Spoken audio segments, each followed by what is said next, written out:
Welcome to NarrativeNook audio tales where enchanted stories come to life. If you enjoy our stories, please subscribe, like and share to support our channel. Enjoy listening. Why did Angela have to drown in self-pity? Being rejected did not mean that she was not a likable woman. Forget it. It was time to sleep. Tomorrow morning would be another beautiful day. Angela admitted that she was not worthy of Richard. However, as she lay in bed, her mind began to wander. Could it be that she was with Dexter before? Or was it that because she had shown her immense love for Dexter in front of Richard, making him feel that she was a fickle, flirtatious woman? After careful calculations, she realized that she had only been at the base for less than half a month. Yet, she had already confessed to Richard. How embarrassing. Angela thought about this again and again before calming herself down and deciding to let those feelings go and just be herself. Early the following day, Angela got up and went for a run. She wanted to do something to distract herself. She couldn't utterly focus on Richard like that. "Good morning, Miss Myers." Trevor and Jared greeted Angela when they bumped into her.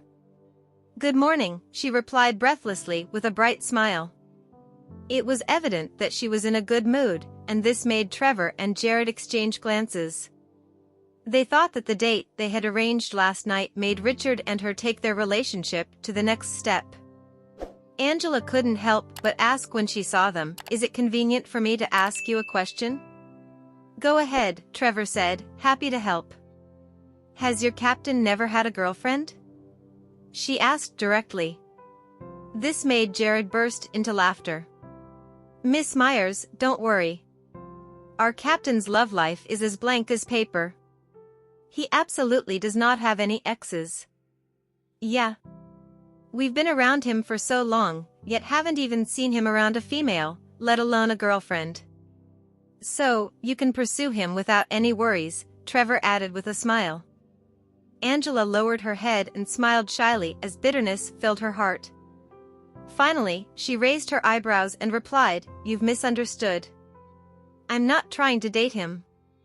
I'm just asking." The smile on Trevor and Jared's faces froze as curiosity flashed across their faces. Then, Trevor asked urgently, "Why?" "Your captain is too good for me. I don't deserve him. Don't misunderstand us, and don't try to set us up, or it would be awkward for the two of us," Angela reminded them. Running had made her hair loose, so she pulled out her rubber band. Her long, thick hair swayed casually under the morning sun. This made Trevor and Jared stare. Her beauty was out of this world. Any ordinary man would fall for her if they looked a little longer. "All right, I'll go and continue my run." She felt she hadn't run enough and pointed at the path beyond the mountain. "I'll head over there." "Be careful, Miss Myers," Trevor prompted. Angela waved her hand as she ran into the morning fog. The mountain in the autumn, coupled with the falling maple leaves, was breathtaking. She sat on the stone beside her and noticed a fish swimming around her foot. This made her smile. This fish was kinder than someone else. Angela stayed here for almost the entire morning. She was unaware that back in the cafeteria, Jared and Trevor, who were about to get their food, realized that she did not show up for breakfast. "Is Miss Myers lost? Why isn't she back yet?" Jared asked worriedly. "Exactly. She said she was going to jog up the mountain. She shouldn't climb it alone. That mountain is dangerous." Trevor thought that Angela was adventurous and was afraid that she had climbed the mountain alone. "Miss Myers should be smarter than that," Sean chimed in. Was Miss Myers in a bad mood? Willie asked as well. In the room, Richard, who had been quietly eating his breakfast, suddenly got up and left. The four men immediately looked at their captain, who had just sat down. Captain must be going to look for her. I think he might have broken Miss Myers' heart last night. When I met her this morning, she said that Captain was too good for her and that she wasn't worthy of him. How could she not be worthy? There are so many men after her, Sean defended Angela. Willie, who was usually a man of few words, saw the bigger picture and gave the other three a blank look. What do you guys know? Look at what we're doing. We're all protecting Miss Myers, even the captain. So, how can he talk about his feelings here? It's precisely because he wanted to protect and ensure that Miss Myers is completely safe that he did not allow his personal affairs to affect his reasoning and judgment. That's right. I seem to remember hearing from Richard that having a woman will affect his job efficiency. That makes sense. So, it's not that the captain doesn't like Miss Myers. He just doesn't want to date her at the moment since we're working. I understand now. It is also our top priority to keep Miss Myers safe. But don't forget that great danger lurks behind her. So, we cannot take things lightly, Willie reminded. At this moment, the other three suddenly felt a rush of enlightenment through their mind. The fog next to the mountain was still thick, clouding her view. Angela was in a daze when she heard footsteps approaching her. She turned her head and looked at the foggy path as her heart tightened. Who was that? Just as she was about to call out and ask, she noticed a tall, straight figure breaking out of the fog. Who else could it be other than Richard? This made her frown. Why did he come looking for her? However, her heart still hammered in her chest when she saw that he was here. She couldn't help but gently press her palm against her chest. Calm down. Don't stay out here too long. It's not safe, Richard approached and reminded her. Angela nodded obediently. Okay. I know. I'll go back now. He stood there momentarily and noticed that she did not move, so he suggested, I'll walk you back. No, it's okay. Thank you. I want to sit down here a while longer. Captain Lloyd, don't waste your time here. Go do what you have to do, she answered politely. Richard stared at her with deep eyes. He knew why Angela's attitude had changed. He knew that last night's rejection made her keep a distance from him. You don't have to worry about what you said last night. He frowned, obviously not liking her politeness. She blinked at him as she pulled her long hair that had been scattered on the side of her chest back. Her hair was as black as ink, making her small face extremely fair. Even her ears were fair and delicate. I should be the one apologizing, Captain Lloyd. I've not been sensible. I kept bothering you. Please don't take it to heart. I know how to behave from now on, and I will not offend you again, Angela said sincerely. She had figured out last night that feelings couldn't be forced. Richard's face turned a little gloomy for some reason, and he turned around, ready to leave. She watched his back with a bit of disappointment in her heart. Just as she was about to fall into a trance, he turned around and stared right at her with his dark eyes. Angela did not get to withdraw her gaze in time and quickly lowered her head in a panic to avoid his. We'll go back together, he ordered. When she heard his commanding tone, she stood up reluctantly, walked past him, and took the lead to head back. For a while, she only focused on walking when a forked branch suddenly caught a strand of her hair. Ah, she let out a cry in pain and quickly turned her head to see that she had hooked her hair onto a branch. So, she reached out to untangle it. Richard, who was behind, picked up his speed. Just as he was about to help her, she stopped him. Captain Lloyd, we shouldn't be too close. I can do it. His hand stopped abruptly in the air for a few seconds before he retracted it. Angela held the branch and slowly pulled her hair out, bit by bit. Once she was done, she looked at the man standing beside her like a statue and pursed her red lips. You can go first. I'll take my time. Once he heard her suggestion, he walked past her and actually left. As for Angela, she slowly took her time to return to the base. The moment she arrived, she went to her room to wash her face before coming out. Trevor had already brought her breakfast. Thank you, Trevor. You're so nice to me. She was genuinely grateful. Miss Myers, all of us, including our captain, are very nice to you. He did not forget to sing praises about his captain to leave a good impression. Although she was caught off guard for a moment, she nodded. Yeah, you're all very kind to me. Also, did you find that lipstick? Not yet, he answered truthfully. I really hope you find it soon, so I won't have to trouble you to protect me, she wished aloud. In due time, Miss Myers. Please be patient, Trevor comforted her. Thank you. And with that, she headed back into her room with her breakfast. Once she was done, she took her dishes to the kitchen and past the cafe. Then, she decided to make 5 cups of coffee and brought them on a large tray to the meeting room where Trevor and the rest worked.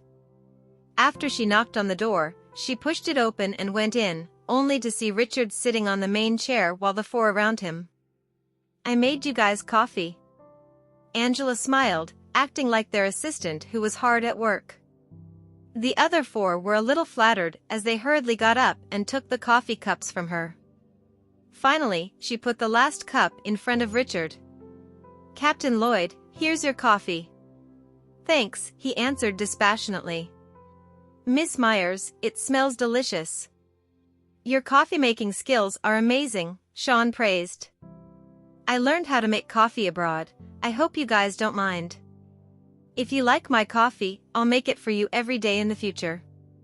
Angela had decided to take the initiative to find something to do to make her days more productive. That would be our honor, Sean said with a smile. She, too, beamed back at him. I won't bother you any longer.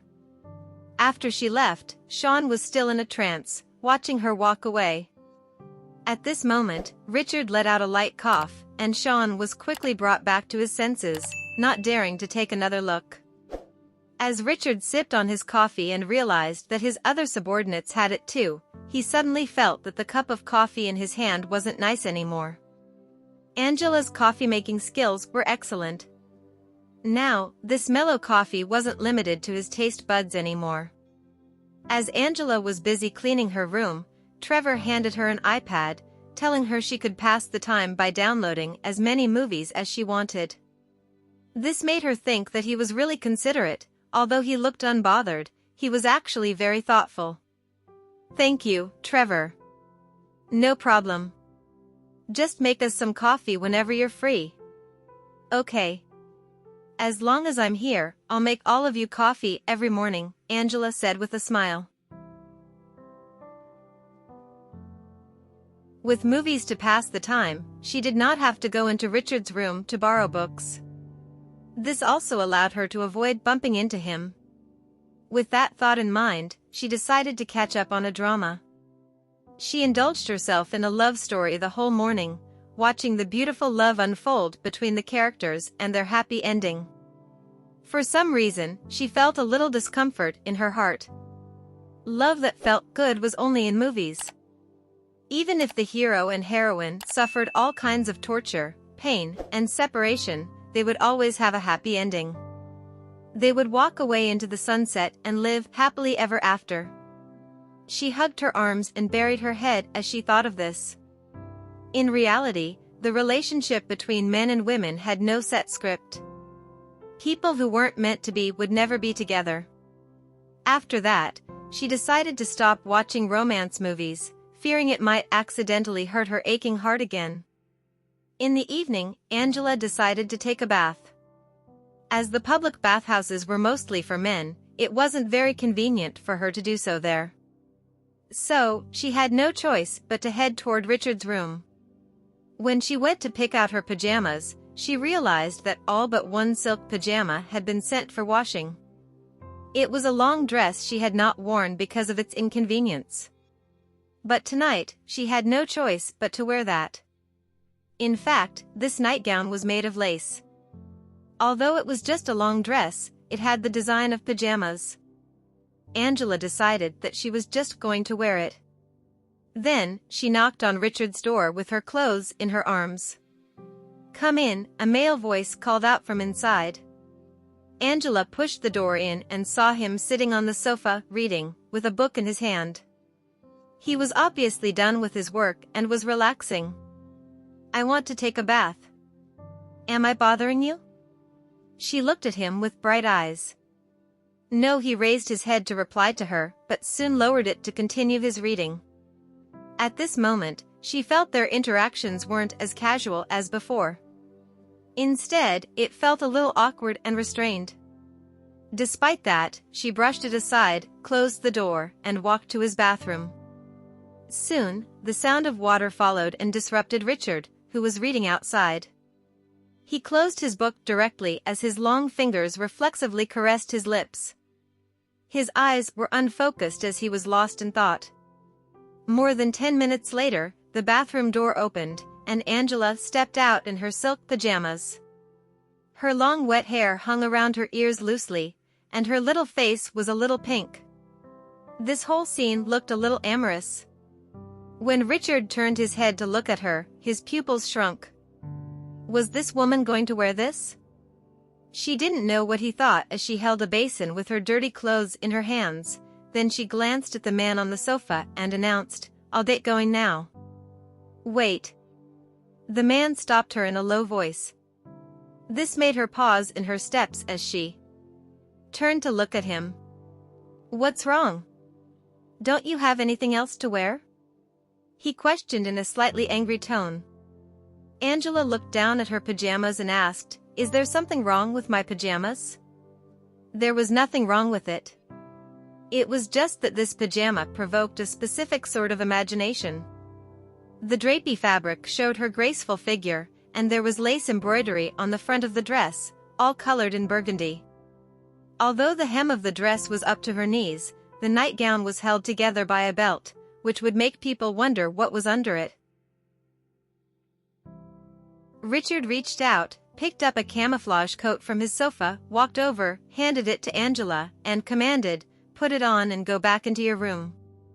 When she saw the coat, she realized he wanted her to go out conservatively, but she did not think it was necessary. "There's no need for that, thank you."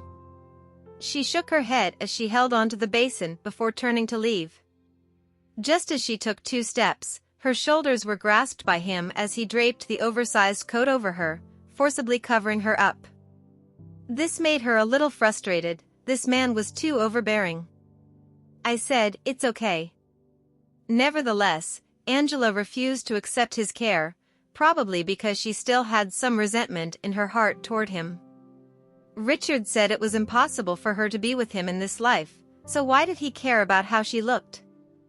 She was about to shake off the coat when a warning voice sounded above her head, "I dare you to try and take it off." She looked up in fright to see him staring at her expressionlessly as if he would punish her for going against him. Then, Angela squinted her eyes, feeling a little angry. She took off the coat in front of him and threw it on the sofa before she said, "Captain Lloyd, what is the meaning of this? I won't be your wife in the future, so why do you care what I look like and who sees me?" Then, she did not forget to add a domineering sentence, "I can wear whatever I like for whoever I like." No matter how calm Richard was, in the face of this provocative and alluring face, his calmness was now mixed with a sense of annoyance. This woman was probably the only one who could rile him up this easily. Angela stared at his pair of dangerous black eyes and was inexplicably frightened. For the first time, he was looking at her with this severe and oppressive gaze. It seemed like she had really angered him. "Whatever. I'll stop teasing you now. I'm leaving." She decided to take her leave before things took a turn for the worse. Just as she was about to go out, he grabbed her wrist, and she was pulled into Richard's embrace with the basin in between them. His face was sullen as he draped the coat over her again without saying a word. The coat was so enormous that it was up to her knees, wrapping her slender body so well that there was no trace of her pajama. "Wear it," he ordered. Angela shot him a resentful look. This man was really domineering. She had already rejected his offer, but the man clearly didn't care about her opinions and made her wear the coat anyway. In the end, she could only leave with his coat on. Early the following morning, Angela changed out of her clothes and intended to return his jacket. When she knocked on the door, someone opened it, and that person was Richard. He was dressed in ordinary clothes, radiating the aura of an extravagant prince. "Here, your coat."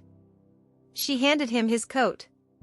Then, he took his coat without saying a word and closed the door with a bang, startling her. As she stood outside the door, her mind began to spin. This kind of man might not be able to find a girlfriend in this lifetime. As Angela wandered around, she noticed a classroom that was teaching kickboxing. She stood in front of the window curiously and watched for a while. Then, she decided to walk in through the door. Her arrival made several young boys who were practicing shy and careless. One of them couldn't dodge in time and was punched by his partner. When she saw this, she couldn't help but stifle a giggle as she covered her mouth. This made the boy who was beaten scratch his head in embarrassment but did not dare to cry out in pain. "Miss Myers, you're here." Dwayne, a man in his early 30s, came over to greet her. "Mr. Dwayne, do you have time?" "I also want to pick up some self-defense," she said sincerely. He was obviously willing to teach her when he heard this and nodded. "Of course, I have time. As long as Miss Myers is keen on learning, I can teach you some simple self-defense techniques." "Really? Thank you so much," she thanked him gratefully. "All right, come on. I'll teach you 2 moves right now, and we'll see how good your reflexes are." He was enthusiastic about teaching her. Angela had never tried combat sports before and appeared a little clumsy. However, her coach, Mr. Dwayne, adeptly clasped her hand, stood behind her, and wrapped his arms around her, saying, "Think of a way to fight back if I'm the bad guy." She didn't feel restrained because of such close contact, and the trainees on the side were enthralled watching her. At this time, Trevor happened to pass by the window, and when he heard the sound, he hurriedly glanced over. The sight stunned him because he saw Mr. Dwayne hug Angela from behind on her waist before pressing her to the ground. Even though Mr. Dwayne was clearly teaching boxing, Trevor thought this was inappropriate. After secretly recording the scene for over 10 seconds, he dashed toward the conference room. He rushed in front of Richard as soon as he entered the door. "Richie, Miss Myers is having boxing training with Mr. Dwayne. Please take a look." Trevor showed Richard the video of Angela being pressed against her shoulder while Mr. Dwayne knelt on one knee on her back. After a while, Jared joined in on the fun, and when he saw the video, he envied Mr. Dwayne. "I believe it would be more appropriate for you to instruct Miss Myers, Richard," Jared said.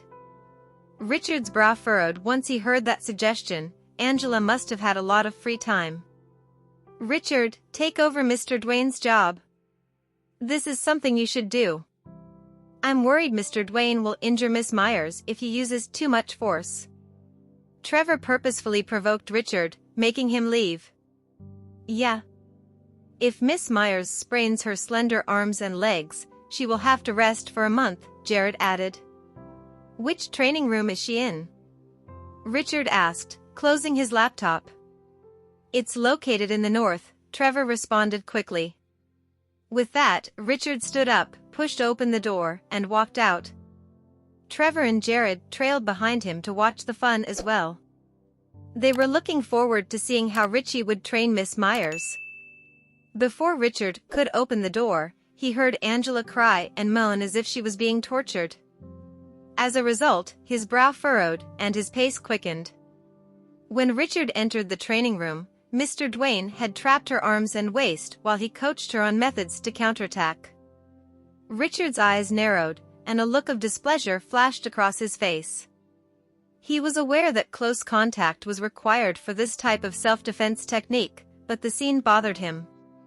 "Mr. Richard," someone greeted. When Mr. Dwayne saw Richard approaching, he immediately released Angela's arm and said, "Captain Lloyd, you're here." The practice left Angela out of breath as this self-defense technique was challenging. She was already perspiring after only 2 training sessions. "Mr. Dwayne, let's continue," she said, looking at Richard, who had unexpectedly appeared. Dwayne was about to resume his training when he was met with Richard's piercing gaze. He was taken aback and immediately realized the significance of Richard's stare. As a result, he looked at his watch and exclaimed, "Oh, I have another meeting to attend. Miss Myers, I won't be able to train you, so I'll let Captain Lloyd take over. I have to leave right now." Dwayne ran away after speaking. There were some scandals involving Angela and Richard in the base. As the training coach, Dwayne was naturally able to read the room.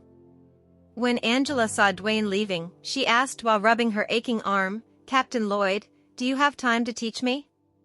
"I can teach you as long as you want to learn," Richard said as he nodded slightly.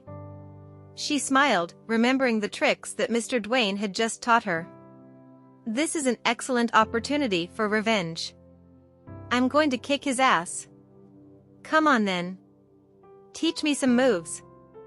Angela was eagerly welcoming him. She was willing to learn if he wanted to teach her. Trevor, who had just entered the room, looked around at the trainees who were enjoying themselves as they watched the scene play before them. "Sorry, Richard wants to teach in private, so please leave," he said in a rush. The students were excited to watch Angela's training but were now forced to leave. Trevor and Jared didn't stay long, carefully closing the door behind them. Angela realized it was Trevor's idea and felt powerless. "Captain Lloyd, where should we start?" she inquired of the man before her. Her heart twitched slightly as Richard circled her, and all of a sudden, her slender neck was bound by his strong arms. She felt an intense pressure on her neck. She didn't expect him to start off with a spar, which caused her to feel pressured as her brain screamed that things were becoming dangerous. "Are you serious, Richard?" Angela inhaled deeply, feeling out of breath. "Counterattack with any trick you can think of," Richard said softly into her ear, his arm slackening slightly. At this point, Angela concentrated on recalling what Mr. Dwayne had just taught her, then raised her elbows to attack Richard's temples. Unfortunately, her move only worked for Mr. Dwayne, and did not work for Richard, who was tall. Even if she tiptoed and threw his elbow from the side of his profile, it would only be to the point of touching it and would cause him no harm. It would diminish Angela's strength if she had to face a man with ill intentions who was as tall as Richard. As such, she struggled in Richard's arms, but his sturdy arm around her neck was immovable. She didn't want him to look down on her, so after recalling Mr. Dwayne's explanation of the entire set of self-defense techniques, Angela exclaimed, "I can use any method, am I right?" "Yeah," Richard hummed quietly.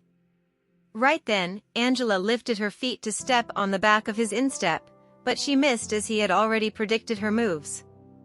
As a result, Angela flushed with rage and attempted to remove him from her person, but his grip was too tight, and she couldn't pry his finger off. She was left with only one option, headbutt Richard. Yet, Angela didn't manage to hit his chin, but it did hurt her neck. She couldn't help but hiss, and Richard, who had been holding her neck, finally let her go. A flushed Angela rubbed her neck as she looked at him in frustration. She was as frail as an ant in front of him. "You have lightning-fast reflexes. So, let's keep going." He praised her with a curl of his lips. "Okay, let's continue. Come on." Angela clenched her teeth and arched her brow. This time, Richard tried a different approach. He made his way toward Angela. When he was a few steps away from her, her breathing became rapid for a few minutes. Richard hugged her the next second, his strong arms wrapped tightly around her waist, and Angela remained motionless for a good second. She became tingly and numb all of a sudden. Is this the feeling of being violated? The scent of Richard's perfume and the contact with his body rendered her immobile. She was unable to portray disgust in front of him. On the contrary, his minty, cool-smelling hormone caused her senses to malfunction. What are you daydreaming for? He inquired in a deep voice. Angela blushed as she regained consciousness. She struggled again, recalling what Mr. Dwayne had just taught her. She could jab the opponent's eyes, throat, or lift her legs and kick his genitals by turning around and hugging him. Alas, she didn't want to use these methods on Richard because she couldn't treat him this way. Naturally, he noticed her hesitance, so he let go of her and took a step back. Before staring at her with the seriousness of an invigilator. What's the matter with you? Why did you not fight back? Forget about it. I don't want to practice anymore. She sighed and lowered her gaze. You give up so easily, he snorted when he saw her giving up so readily. Angela glared at him upon hearing his harsh remarks, and she was annoyed that he looked down on her, so she lifted her chest and said, "Who said that? I just don't want to hurt you." Despite being famed for having a stone-cold face at all times, he couldn't help but laugh when he heard this. It's not that I look down on you, you simply lack the ability. Richard confronted her with the truth. Angela bit her lower lip in displeasure, her beautiful eyes narrowing in displeasure. Are you sure? Don't belittle me. I'm capable of facing 100 enemies like you, he boasted haughtily. Her face contorted with rage as she heard his words, as if she were being pushed into the mud by him. He was clearly looking down on her, which caused her to clench her fists tightly in response, and she was determined to prove herself. Come on. I'll make you suffer. She clenched both her fists and took a step forward before getting into a fighting stance. Richard smirked as he looked at her pugilistic monkery with his arms folded. At this point, Angela remembered that she was learning self-defense, so she coughed and said, "Hug me again." Then, he lowered his arms and approached her. He maintained his previous posture by wrapping his arms around her waist and lowering his head. Finally, she wrapped her arms around his neck and purposefully brushed her soft lips against his cheek. His pupils beneath the thick eyelashes suddenly dilated, and his usual calm and sobriety vanished in an instant. A hint of cunning gleamed in her eyes as she bent her knees, grabbed his neck, and kicked him in the most vulnerable part of his body. With her kick, she showed no mercy. Because Richard looked down on her, she accumulated resentment and power. Thus, he instantly felt great pain, and Angela's curiosity got the best of her. She wanted to look at his reaction, but her leg cramped up at this moment. She frantically reached for something. Thus, he held her with his long arms despite his pain, but his body was unstable due to his agonizing pain. Both of them fell in 3 seconds, and he held her in his arms to cushion her fall on the hard floor. Angela was so terrified, and before she could regain her composure, she was already lying on top of Richard. He had one arm around her waist and the other palm on the back of her head. "Did I hurt you?" she inquired anxiously as she recalled how much power she had placed in that kick. Richard's eyes were dark as he gazed at the woman above him. In addition to the pain of being kicked, he felt an uncontrollable fiery urge surging within him. Angela was dressed in a sports suit, and they were separated by merely 2 pieces of clothing, allowing his erection to be seen. The moment she noticed his condition, her pretty face turned bright red. "Get up," Richard ordered hoarsely. She wanted to get up as well. On the other hand, her hands and feet were slow to react, and she sat up with difficulty while supporting Richard's chest. Unfortunately, she lost her balance and sat back down once again, and her position was embarrassing to the point she wanted to throw up. As such, his eyes narrowed and his pupils constricted. Is she doing this on purpose? She blushed and looked at him, but she didn't expect to meet his piercing gaze on her, as if he was about to burn her alive with his passionate gaze. Thus, she quickly scurried away from his torso and sat cross-legged aside.